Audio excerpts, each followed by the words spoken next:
Good day, everybody. It's Dr. A back in the garden, and I want to show you this wonderful plant. Again, it's mid-August here in beautiful Athens, Georgia. And of course, this is a plant that many of you know, and maybe many of you cuss at. This is obedient plant, otherwise known as Physostegia. It's native to southeast, actually, and it is really quite a beautiful plant. The problem with Physostegia is that, again, it kind of likes to roam around the garden a lot. And if you don't mind the roaming, it's fabulous.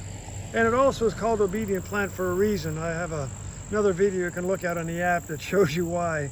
But it comes in pink, and there are some shorter forms, one called Vivid, which is a little deeper and a bit easier to manage. But nevertheless, they are not obedient. It is the flower that's obedient, and you can take a look at that later.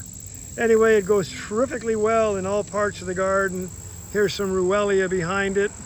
So this is running about about waist high for me, but a great plant. Physostegia, obedient plant. Let's have fun.